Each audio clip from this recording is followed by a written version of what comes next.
So the Syrian president, Bashar al-Assad, he gave a speech just a few days ago. And I haven't seen a translation of this speech. I saw Kevork. He did a partial translation of one of the more interesting parts. Again, it's a long speech, about 45 minutes. I went ahead and translated this. And I wanted to show you just a little segment from the speech. Let's take a look, and then we'll discuss. He talks about Ukraine here. وأثبت الغرب أنه لا يوجد لديه لا أصدقاء ولا يوجد لديه أعداء. يوجد لديه عدو واحد هو كل من يقف في وجه مصالحه المادية. فيعني لا الشيوعية ولا الإسلام ولا النازية ولا الصين ولا روسيا ولا غيرها هم أعداء للغرب. إذا كانوا يلبوا المصالح فهم أصدقاء، إذا كانوا يقفوا ضد المصالح فهم أعداء. يعني المبادئ صفر. لكن آخر حقيقة، وهي من أشد الحقائق قبحا وقلة من الناس تعرف عنها، هي كذبة أن الغرب ضد النازية وأن الصهيونية ضد النازية. القلة تعرف بأن النازيين في أوكرانيا، وهي منظمات نازية عملت بشكل وثيق مع هتلر أمنيا وعسكريا وعقائديا، عندما انتهت الحرب العالمية الثانية أخرج القادة، البعض منهم إلى أوروبا والبعض منهم إلى أمريكا. وفي الخمسينيات طالبت CIA الإدارة الأمريكية أن يرفع الحظر عن هذه المجموعات النازية لأنها ضرورة لأمريكا في أوكرانيا التي كان جزء من الاتحاد السوفيتي. وما يؤكد هذا الكلام اليوم، هذا الكلام التاريخي، أن زيلينسكي هو صهيوني يهودي، ولكنه يدعم المنظمات القومية المتطرفة التي قاتلت في الحرب العالمية الثانية عندما دخل هتلر، وشارك جزء منها في المذابح ضد اليهود. فكيف يكون هذا الصهيوني اليهودي داعم لهذه المنظمات؟ والغرب يدعم هذه المنظمات التي تسمى اليوم منظمة آزوف اليمينية، وإسرائيل الصهيونية التي تجتر ذكرى البكاء على ضحايا المحرقة، تدعم زعيما يدعم النازية التي قتلت اليهود. هذا يؤكد بأن الغرب يكذب في كل ما يقول، والغرب لا يهمه سوى أن يسيطر على العالم، أن يتحكم بالعالم، وأن ينهب الموارد ويملأ خزائنه بالأموال. So many points there. Many points. His main point is that the West doesn't forge alliances or friendships based on principles. It doesn't have any principles. And how can you see that this is true? Well, I can just point you, for example, to Al-Qaeda, right? On 9/11, the United States was attacked by Al-Qaeda, 3,000 Americans killed. And yet, we look at what happened in Syria, the war against Syria, which again, they call a civil war. I'm sorry, buddy. When you have a dozen countries trying to overthrow a government, that's not a civil war anymore. But we look at what happened in Syria, and the United States is supporting Al-Qaeda. Well, hold on a second. Didn't Al-Qaeda attack the United States on 9/11? They attacked several U.S. embassies in Africa. They blew them up. Hundreds of people dead. Why on earth would the United States go and work with a terrorist group that it's claiming to fight? That doesn't make any sense. Oh, it makes perfect sense. It makes perfect sense. The United States doesn't have any principles, and the West, for that matter, doesn't have any principles, because when we say the United States, we're talking about the U.S. government, U.S. corporations, and of course, their counterparts, or you could say their vassals in Europe, which includes the United Kingdom. They've all supported these groups in Syria, right? They just rebranded them for you so you don't know. So Al-Qaeda in Syria is not called Al-Qaeda. They call themselves Jabhat al-Nusra. And then when people caught on, hey, that's Al-Qaeda, you just changed your name. Then they changed it again from Jabhat al-Nusra to HTS, Hayat Tahrir al-Sham. And right now, in Syria, in northern Syria and Idlib, who controls that area? It's Turkey and Hayat Tahrir al-Sham. So even though this group, you think that they would have opposing interests to the US, they're actually on the same side in that case.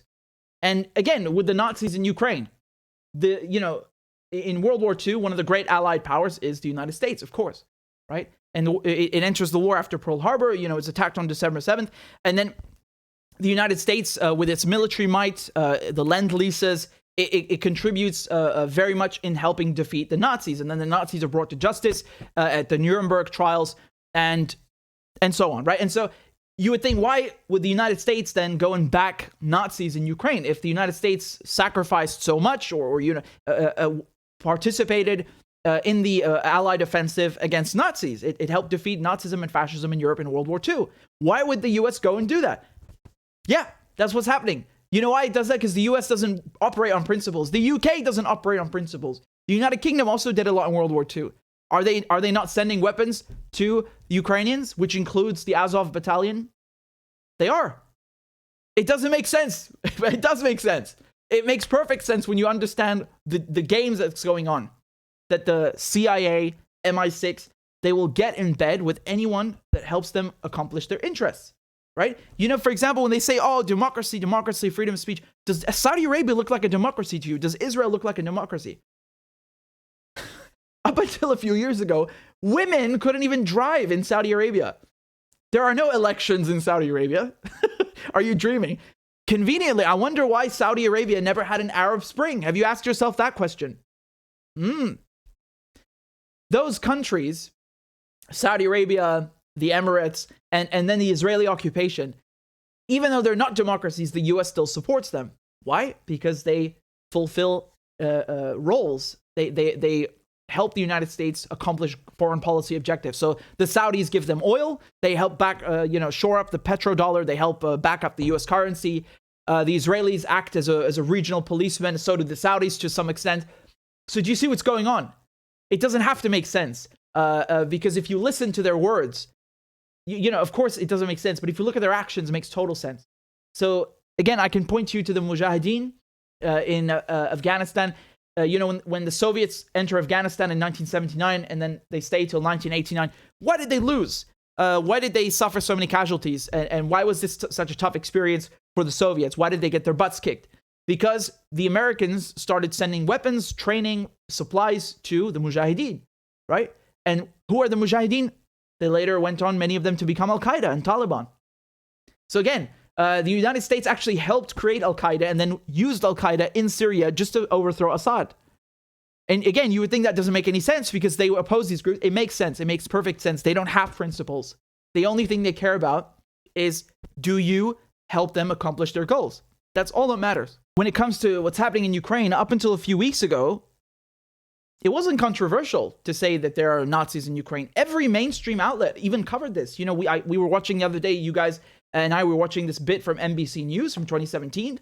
The BBC was talking about it. It wasn't controversial. Now it's controversial because they need those Nazis, right? They're sending the weapons to those Nazis right now in Ukraine, and they need them to, attack the Russians, to create a quagmire for the Russians. That's why it's now controversial to say that. So let's take a listen and I'll translate for you. الخارجين عن القانون وقطاع الطرق واللصوص. الحقيقة أن العالم منذ سقوط الاتحاد السوفيتي هو عبارة عن غابة. واللصوص هم الغرب. ولا يوجد قانون دولي ولا يوجد مؤسسات دولية ولا يوجد أي شيء. فالحديث. That's a very good quote. Honestly, that is a very good quote. So basically what he was saying is that since the fall of the Soviet Union, the world has become a jungle. He says that since the fall of the Soviet Union, the world's become a jungle, and the thieves are the West, right?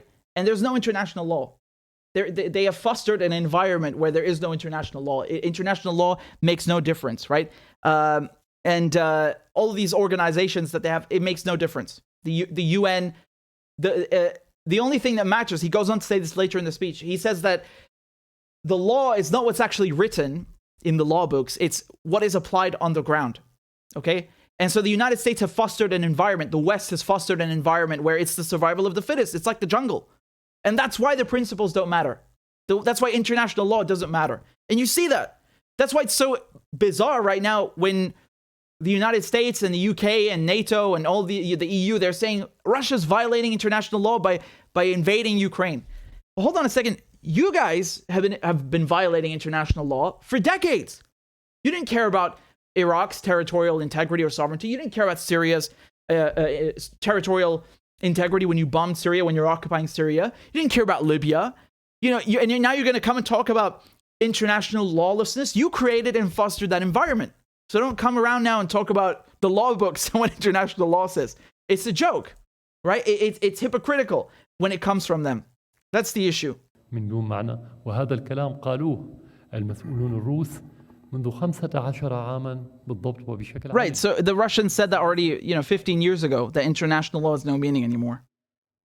سياسة الأقوى، وبالتالي هم يسعون إلى تحويل العالم إلى غابة. أما حرية التعبير. Exactly. That's precisely what I was just saying, that it's all about survival of the fittest, who's the strongest, and that's the only thing that matters. And I don't, the guy's right. I cannot find, anything wrong with what he just said. The world has become about who's stronger, who can crap all over the other harder. International law, they don't care about it. The people that are screaming about it now, they didn't care when they were, violating the UN Charter, the Geneva Convention. They didn't care about this stuff, and now they want to turn around and claim, oh, it's a tragedy, and it's the biggest. What do they say? It's the worst invasion or assault in Europe since World War II. Hold on a second. Did you forget about Yugoslavia? First of all, and you're trying to contain it to Europe so you avoid admitting what you did in Middle East and Africa and Latin America. Get out of here. Get out of here. So again, you don't have to like Russia. You don't have to care about Russia. But you can't deny what he's saying here about this law of the jungle, the Ghabe, the jungle that they've created now. It's true. That's what the environment is today.